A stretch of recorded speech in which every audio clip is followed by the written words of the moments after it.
आदाब दोस्तों, मैं पत्रकार फुरकान सलमानी एक नए शो के साथ अपने चैनल पर आपके सामने हाजिर हूं। मैं आपको बताना चाहता हूं, आप तमाम हज़ारों सब्सक्राइबर्स को, तमाम लाखों व्यूअर्स को जिन्होंने मुझे इतना हौसला दिया, इतनी हिम्मत दी कि मैं लगातार कुछ ना कुछ आपके लिए लेकर आता रहा।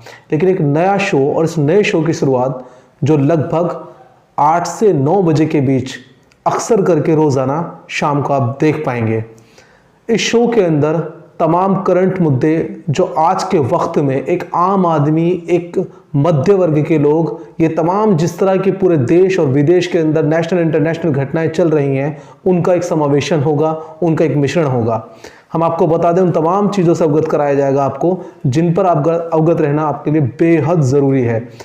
लेकिन सबसे पहले इस नए शो में मैं शुरुआत करने जा रहा हूं अपने ही प्रोफेशन से, जिसको आज प्रोफेशन कहना पड़ रहा है, जिस पत्रकारिता को, प्रोफेशन को, जिस पत्रकारिता के लिए कहा जाता था कि हमारे लोकतंत्र का ये चौथा स्तंभ है। स्तंभ के मायने आप बहुत अच्छे से समझते हैं। जिस तरह से एक छत को खड़ा किया जाता है, उसके लिए कम से कम 4 स्तंभ, 4 पिलर होना जरूरी है। अगर एक भी पिलर ढह जाएगा तो वो पूरा धराशायी हो जाएगा।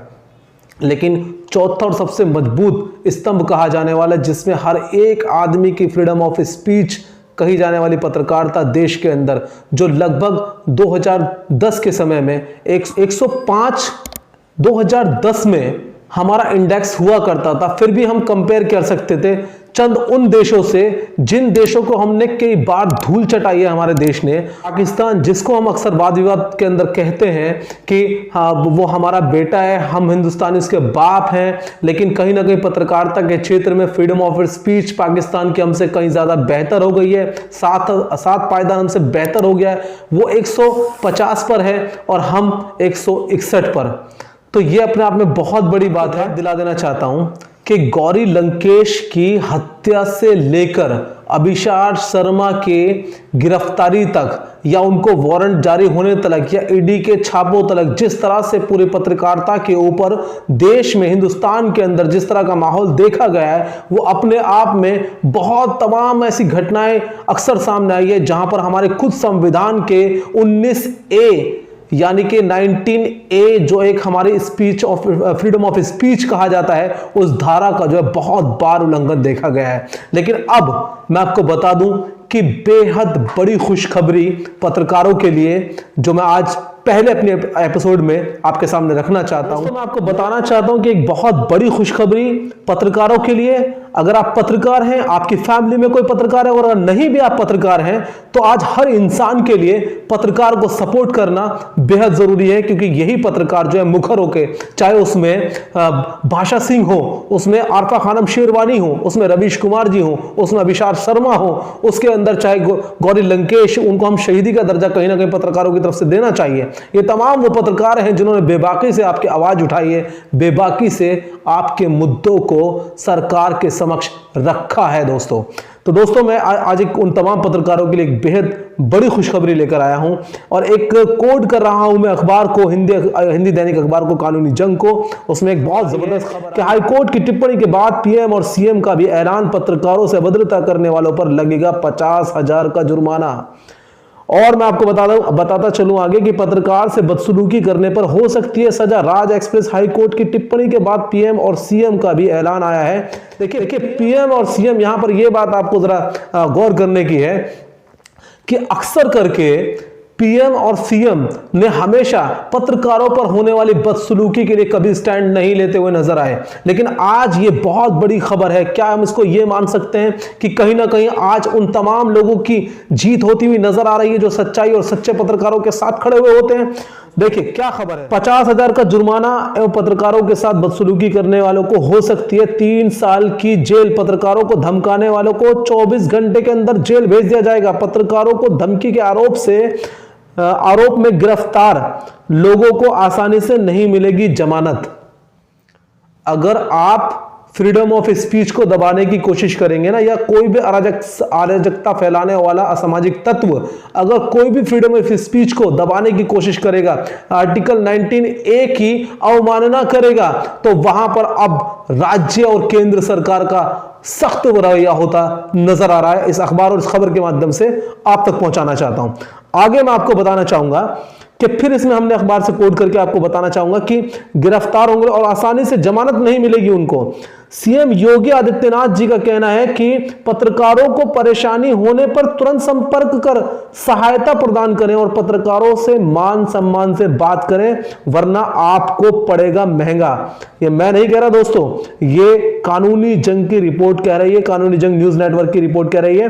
बदसलूकी करने वालों पर होगी FIR दर्ज।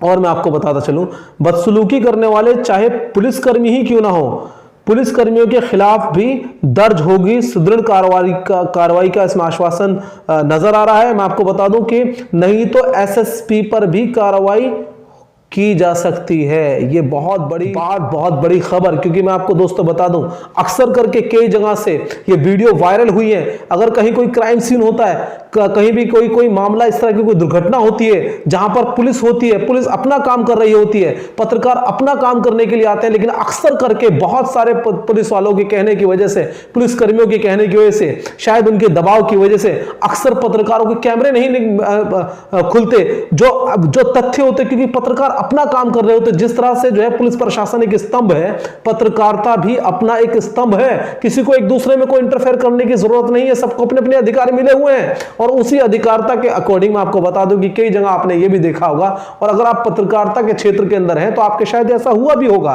कि पत्रकारों को जो है घटना स्थल से इस तरह से धक्का मुक्की देके भी निकालने की कोशिश की गई है, जिस तरह से एक आम आदमी को निकाल के दिया जाती है। अब ये नहीं होगा, क्योंकि देखिए, आपकी पत्रकार भीड़ का हिस्सा नहीं है। किसी स्थान पर हिंसा या बवाल होने की स्थिति में पत्रकारों को उनके काम करने में पुलिस व्यवधान नहीं पहुंचा सकती। पुलिस जैसे भीड़ को हटाती है, वैसे व्यवहार पत्रकारों के साथ नहीं कर सकती। पुलिस वालों या अधिकारियों के विरुद्ध आपराधिक मामला दर्ज किया जाएगा। काजू ने तो बताया कि जिस तरह से एक अधिवक्ता अपने मुवक्किल का केस लड़ता है, लेकिन वो हत्यारा नहीं होता केस लड़ने वाला, उसी तरह जो है उसी प्रकार जो है सार्वजनिक स्थान पर पत्रकार अपना काम करते हैं, पर वे भीड़ का हिस्सा नहीं होते। इसलिए पत्रकारों को उनके काम से रोकना मीडिया की स्वतंत्रता का हनन है दोस्तों। और हाँ दोस्तों, चलते चलते मैं एक बात और कहना चाहूंगा तमाम उन पत्रकारों से भी जिन्होंने अब तक देश के प्रधानमंत्री से वो सवाल ना पूछकर जो बेहद गंभीर मुद्दे थे, बेहद जरूरी थे, और जिनके लिए और जिन सवालों के लिए खुद राहुल गांधी को पूर्व के राज्यपाल, उपराज्यपाल के पास जाना पड़ रहा है।